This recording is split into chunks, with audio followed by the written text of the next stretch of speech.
Hey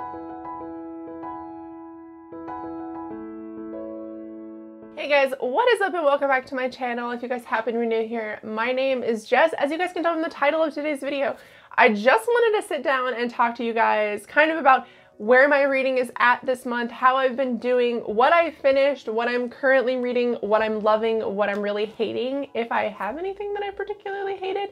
I'm having a really good reading month, like actually a stellar reading month. So today I just wanted to sit down and talk to you guys about how I've been doing, how my reading's been going, and how your reading has been going. Let me know in the comments down below because I'd actually be really interested to know. But I wanted to start this out with, sorry, I have my phone in front of me because I'm looking at my Goodreads. I wanted to start this out with the books that I am currently reading. I'm gonna put pictures up on the screen because today is one of those lazy days where I would like to sacrifice the effort of filming to later in editing just be able to pop the books up here.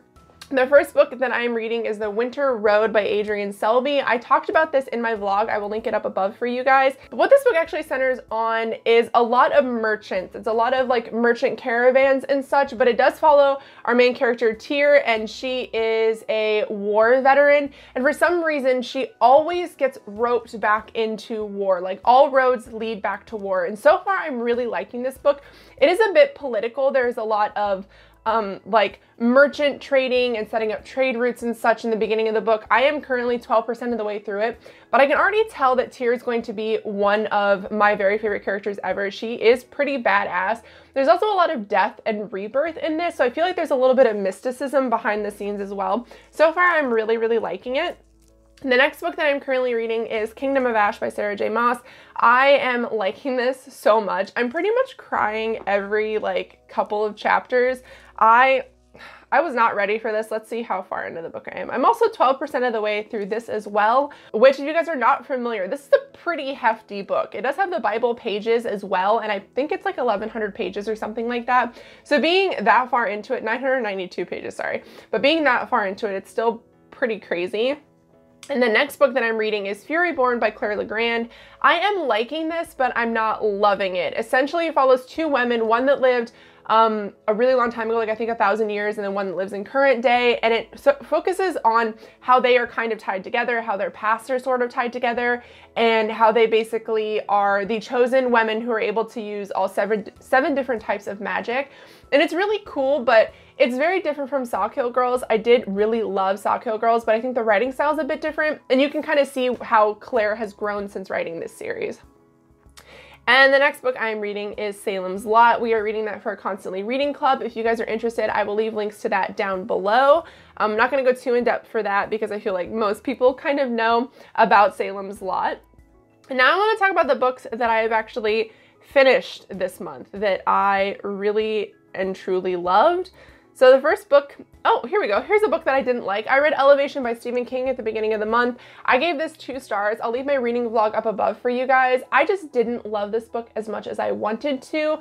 It was really, I don't know, like forced and kind of rushed. I feel like maybe if it would have been bigger, I would have loved it more. I feel like because there were 2 lesbian characters in it, Stephen did kind of really struggle with how to convey that in a non-creepy way. He does focus a lot on what they look like and just how they are really attractive, and one's like a vegetarian, the other's a runner. It was really just pretty cliche and boring.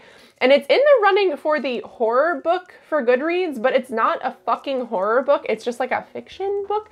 There's nothing creepy about it at all. The next books that I read were mostly comics. So I did read volumes 6 and 7 of Saga. If you guys have been following my reading vlogs, you will see me be completely wrecked by that series. I adore Saga. There's a reason why everybody recommends it because it is just that good. It is just breathtaking. The next book I actually read was the Backstagers Volume 1. This is a book by an author who wrote another series called The Woods, which I'll get into here in a minute, that I truly loved.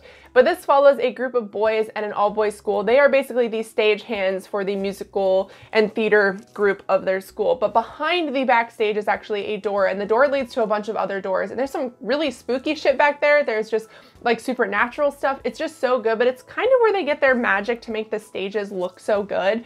And I just loved it so much. I love the gay rep in it. I love the relationships that the boys have. I cannot wait to get my hands on the second volume. And speaking of the woods, I read volumes 2 and 3. This is a series about a group of kids. You guys will hear me rave about this all the time, but it's a series about a group of kids whose school gets transported to a different planet, and a lot of stuff starts happening. It is semi-alien, semi-supernatural, kind of evilly stuff starts happening. But they are trying to figure out where they fit into this new society, how to get home, if they want to get home. Some of them don't. But the reason why this is so good is the characters. I feel like the characters, especially the gay rep in this, is done really well. But there's so much backstory on all of the characters in this book. And I think that's really important in a comic book, because I think the thing that most people are really drawn to when they read comic books are characters. And this series just handles them so well and like conveys their feelings so well, and it has truly become one of my very favorite book series. And the next book I read, which is for the Panels book club, which I will leave down below for you guys, was Alice from Dream to Dream. I actually gave this 5 stars. I loved this so much. This has become one of my favorite comics of all time. I don't know if this is going to be a standalone. I don't know if there's going to be more, but I do have this on my most favorite books ever shelf on Goodreads.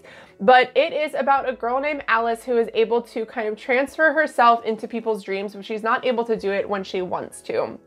And there's a lot of back history on her family, on her, you know, her dead aunt and her mom's relationship with them, and then also her best friend Jamie, his father's relationship to what happened to her aunt as well, because her aunt does just disappear.